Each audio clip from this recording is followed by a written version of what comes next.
Welcome to Impact Moment. It's all for you right here on DCTV. I'm Alvin Jones, and today I have with us Catherine Leon. She's with the SCAD Alliance. Catherine, how are you today? I'm doing well. Listen, great to be here. It is so good to be here. We're social distancing, but we are keeping things close as far as information. Let folks know about the SCAD Alliance and what it does and how it helps people. Okay, great. First, I probably should explain what SCAD stands for. Yes. It's spontaneous coronary artery dissection, and it's a form of heart attack that most people and even most doctors have not heard of yet. Hopefully, over time with more research, we will get the message out. But the reason it's not known about so far is because of the history of medical research. You know, in the past, they would study men's heart attacks and apply that information to women. But obviously that doesn't work because we're very different beings, even down to the cell level. And with SCAD, what happens is the artery lining tears. So it really is just kind of a rip in the artery layer that can cause a blockage between the layers of the arteries, or it can just spiral out and cause a very dramatic situation. So some folks do end up with sudden cardiac arrest. But for the most part, it is a heart attack that affects younger women who don't have risks for cardiovascular disease like you would normally think of. The blockage can either be the cause of it or a kind of a form of blood clot. And because it strikes out of nowhere, that's why it's so devastating. You know, a lot of times it happens after a woman has a baby, which was the case with me. I was 38. I already had one son who was 20 months old, and a few weeks after I gave birth, I just had these horrible symptoms. I kept asking for help, and none of the doctors I spoke with had any idea what was going on.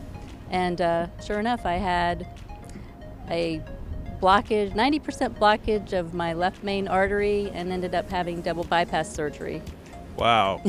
That has to be frustrating, and well, frustrating, I think, is a word that almost describes it, but also disheartening when you have a problem and nobody knows what to do or where it comes from. There are no answers.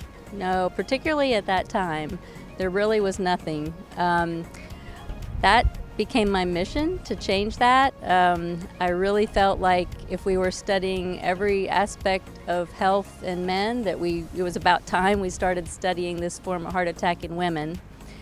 So over time, I was able to initiate some research at a medical center, and then a few years later, I developed my own nonprofit SCAD Alliance to continue spreading awareness and support for patients and families, but also to ramp up the research project. Since your first heart attack under this SCAD scenario, what have we learned? We've learned a few very good basic facts about SCAD. We do think that it predominantly affects women. Men do have it, but at a lesser rate. We think that there is a correlation with another condition that affects the vascular system called fibromuscular dysplasia. So that's the cause for some people. We do think that hormones are involved because in women it typically is either with, we think, you know, pregnancy, in vitro fertilization, and the menopause years seem to also be a culprit. But then also stress, which is kind of an interesting area to think about because it's not just emotional stress, it's also physical stress. So we think some people have a combination of all these different issues, like it's a perfect storm type of a scenario. So the best message for women is to listen to their bodies and, you know, really know your family medical history and think about what types of issues might have happened in your family, whether you had some unexplained sudden deaths or people who had strokes or chest pain. Learn about your family and then monitor yourself. How can people get more information?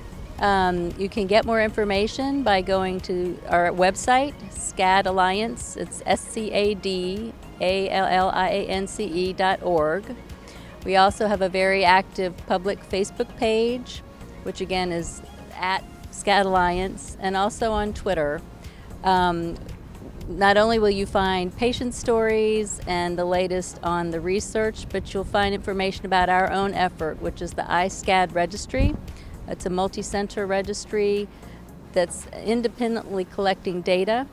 Right now we have 14 sites across the country, and we hope to advance the research through this effort.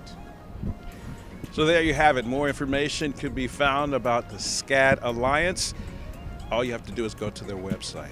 Catherine Leon, thank you so very much for coming on Impact Moment. Thank you. I was thrilled to be here. Oh, it was our pleasure. And we, like I said, we're social distancing, but we're also getting out some very good information. So we appreciate you coming on the show and letting people know about the SCAD Alliance and the great things that you do. Oh, thank you. DCTV has been a lifeline during the pandemic for me in particular. I've really benefited from your program, so I'm thrilled to be a grantee. We appreciate the fact that you appreciate us because we're trying to get your appreciation.